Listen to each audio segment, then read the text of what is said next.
പ്രേക്ഷകർ കാത്തിരുന്ന ബ്ലസി ചിത്രം ആടുജീവിതത്തിന് മികച്ച പ്രതികരണം. പാൻ ഇന്ത്യനായി റിലീസ് ചെയ്ത ചിത്രം എല്ലാ തിയേറ്ററുകളിലും ഹൗസ്ഫുള്ളായാണ് പ്രദർശനം തുടരുന്നത്.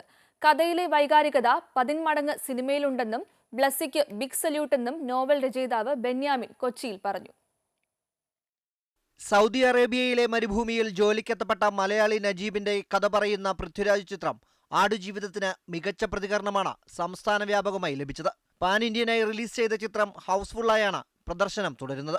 കഥയുടെ രചയിതാവായ ബെന്യാമിനും ചിത്രത്തിന്റെ അണിയറ പ്രവർത്തകരും ചിത്രം കാണാൻ കൊച്ചിയിൽ എത്തിയിരുന്നു. എഴുത്തിലെ വൈകാരികതയേക്കാൾ 10 മടങ്ങാണ് സിനിമയിൽ കാട്ടിയിട്ടുള്ളതെന്ന് ബെന്യാമിൻ പറയുന്നു. തീവ്രമായ ശ്രമമാണ് നടത്തിയിട്ടുള്ളത്. ബ്ലസിക്ക് ബിഗ് സല്യൂട്ട് എന്നും അദ്ദേഹം പറയുന്നു. ഇത് സിനിമയിൽ പറയുന്ന പോലെ ഒരു നജീബിന്റെ മാത്രം കഥയല്ല, അനേകായിരം കഷ്ടപ്പെടുന്നവരുടെ കഥ ലോകത്തിന് മുമ്പിൽ എത്തിക്കാനുള്ള ഒരു വലിയ തീക്ഷ്ണമായ ശ്രമമാണ് യഥാർത്ഥത്തിൽ ഈ സിനിമയിലൂടെ നടത്തിയിട്ടുള്ളത്. ബ്ലസിക്ക് ഒരു വലിയ ബിഗ് സല്യൂട്ട്, ഒരു കെട്ടിപ്പിടുത്തം, ഒരു ഉമ്മ. തനിക്കുണ്ടായ അതേ അനുഭവമാണ് ആടുജീവിതം സിനിമയിൽ കണ്ടതെന്ന് ചിത്രത്തിലെ ജീവിക്കുന്ന കഥാപാത്രം നജീബ് പ്രതികരിച്ചു. എല്ലാവരും സിനിമ കാണണമെന്നും വിജയിപ്പിക്കണമെന്നും നജീബ് അഭ്യർത്ഥിച്ചു. പൃഥ്വിരാജ് കണ്ടാൽ ഒന്ന് കെട്ടിപ്പിടിച്ച് ഉമ്മ കൊടുക്കാറ്. കാരണം എന്ന് പറഞ്ഞാൽ ഞാനിവിടെ അനുഭവിച്ച അതേ അനുഭവമാണ് പൃഥ്വിരാജ് ഇപ്പോൾ അഭിനയിച്ചത്.